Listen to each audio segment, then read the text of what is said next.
This story is about a woman who fought against all conventions, a woman who was not afraid to make her voice heard, even though many tried to silence her. She dared to challenge the norms of her time, to write with a passion that burned through the ink and paper. She was a woman who, in the depths of despair, once stood on a bridge trying to end her life. Yet, from that darkness, she emerged stronger and determined, and her voice echoed through the centuries. This story is about a mother, a writer, a philosopher, a pioneer, a visionary who sought to redefine the role of women in society, advocating for their rights and their education. This story is about Mary Wollstonecraft. This story is about me. I came into this world on April 27th, 1759, in Spitalfields, London. But my story truly begins with a scream, my mother's. The sound of her cries, my father's drunken rage, these were the lullabies of my childhood. I learned early that to be born a woman was to be born into a world of pain and injustice.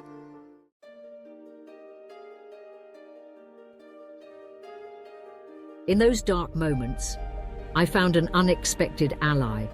Books. Oh, how they transported me.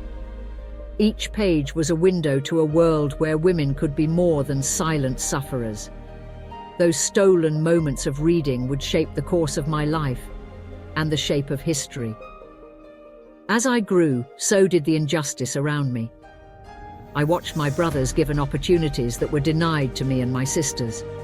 Education, inheritance, the freedom to shape one's own destiny. These were masculine privileges in my world. But in those moments of despair, something else grew within me.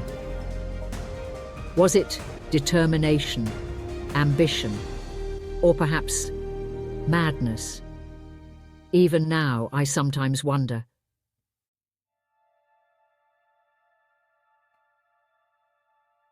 In the midst of this turmoil, I met someone who would change my life forever, Fanny Blood. Brilliant, kind, and fiercely independent, Fanny became more than a friend. She was my soulmate, my inspiration. With Fanny by my side, I felt invincible. Together, we dreamed of a world where women could be more than society dictated. But little did I know, our time together would be tragically short.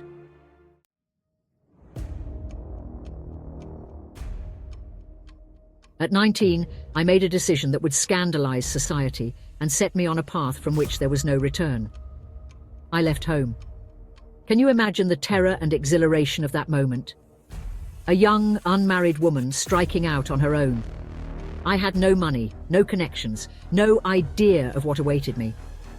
But I had something far more valuable: hope and Fanny's unwavering support. At first, I worked as a lady's companion, a seamstress, a teacher. Each role a step towards independence, each hardship a lesson in perseverance. But it wasn't enough. I needed to do more.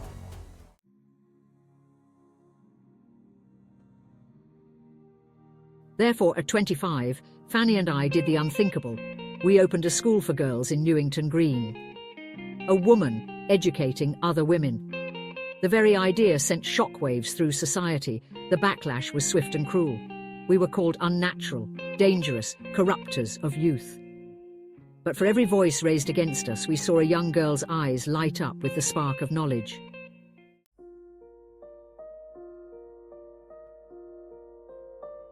But fate had other plans. Fanny fell ill, consumed by consumption. I left everything behind to care for her, my dear friend, my inspiration. Despite my efforts, Fanny slipped away, leaving a void that would never truly be filled.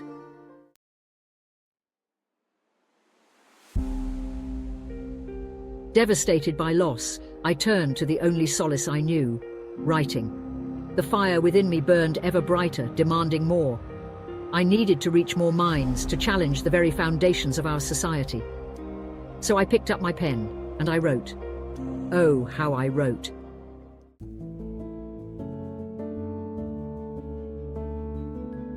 In 1786, a pivotal moment in my life occurred. I met Joseph Johnson, a liberal publisher who would become much more than just a business associate. He was the one who took a chance on my first book, Thoughts on the Education of Daughters, published in 1787. The words poured out of me. Novels, children's books, political treatises, each a battle cry for reason, for education, for women's rights. But it was only the beginning.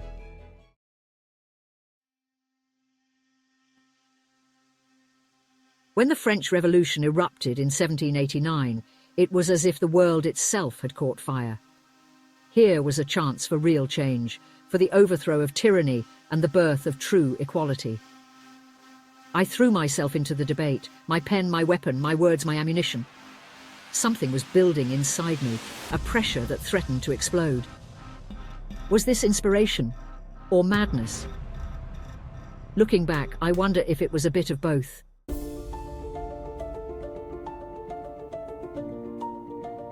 Thus came A Vindication of the Rights of Woman in 1792. My magnum opus, my battle cry, my legacy. In those pages, I dared to argue that women were not inferior to men, but simply lacked education. I called for equality, for opportunity, for revolution. I wrote of the tyranny of men over women, of the need for national education, of the importance of reason over emotion. I challenged the very foundations of society, arguing that women should be treated as rational beings, not delicate flowers or property.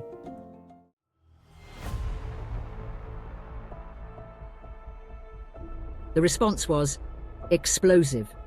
I was called a hyena in petticoats, a philosophizing serpent. The novelist Horace Walpole declared me a disgusting philosophical wench. But I also inspired. I gave voice to the voiceless, hope to the hopeless. The strain of my work, the constant battles, they were taking their toll. I began to wonder, had I gone too far? Was the price of revolution too high? But the words kept coming. Each book a piece of my soul, laid bare for the world to judge.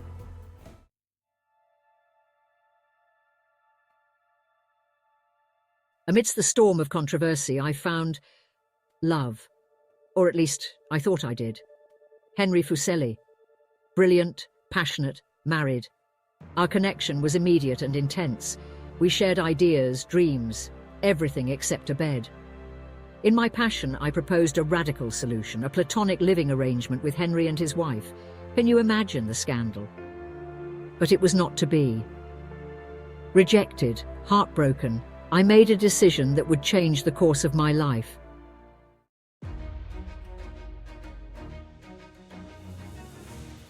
I fled to France, alone, in the midst of their revolution. As I boarded that ship, I couldn't help but wonder, was I running towards my destiny or fleeing from it? Paris was a city aflame with ideas and danger. I threw myself into the heart of it, attending political meetings, debating in salons.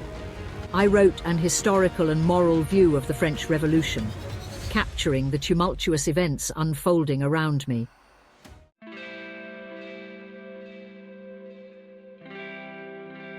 There, I met Gilbert Imlay, an American adventurer with a silver tongue and promises of love. I fell hard and fast. For the first time in my life, I allowed myself to dream of happiness. Our daughter was born in 1794. I named her Fanny, after my dear friend who had left this world too soon. For a brief, shining moment, I thought I had found my happy ending. But life, as always, had other plans.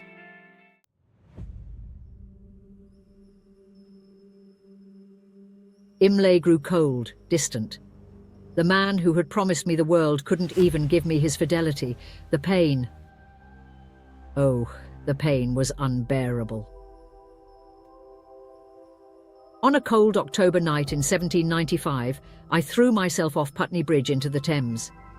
As the dark waters closed over me, I felt relief. Finally, an end to the pain. But fate, it seems, had other plans for me. A passing boatman fished me out of the river, and I was given a second chance at life. But for what purpose?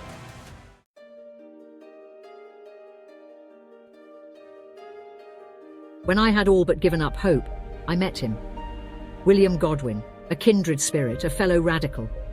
We married, though we both opposed the institution of marriage. Ironic, isn't it? But our love was real, and soon I was with child again.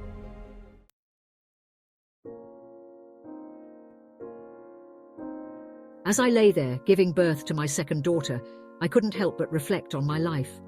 I fought, I loved, I wrote. I challenged the world to be better. But was it enough? Would my daughters inherit a better world? My darling Mary, I hoped she would grow to be strong, to be free, to change the world as I had tried to do, and that she would find the happiness that had so often eluded me.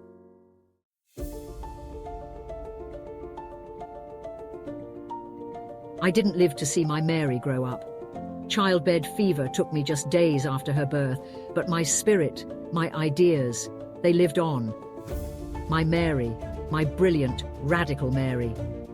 She would go on to write Frankenstein, that terrifying tale that would shake the literary world. And in doing so, she carried my legacy forward in ways I could never have imagined. My ideas echoed through the ages, from the suffragettes fighting for the vote, to the women's liberationists of the 20th century, to the ongoing struggle for gender equality today. My dream of a world where women are truly free, free to learn, to grow, to love, to become whoever they wish to be, it lives on. I was a woman ahead of my time, a voice that refused to be silenced. I dared to imagine a world where women were more than property, more than ornaments, more than silent partners in men's lives. I dared to demand that women be recognized as fully human, with all the rights and responsibilities that entails. Now you, yes you, I ask you, what will you do with the freedom I and countless others have fought for? How will you carry the torch forward? For the fight is not over. It is never over. There is always more to be done, always more freedom to be won. My story is a powerful reminder that true change often comes at a great personal cost. But it is through such sacrifices that the world moves forward. This is my legacy. This is my vindication. And last thing, if you like this video, please subscribe and leave a comment. I will read it.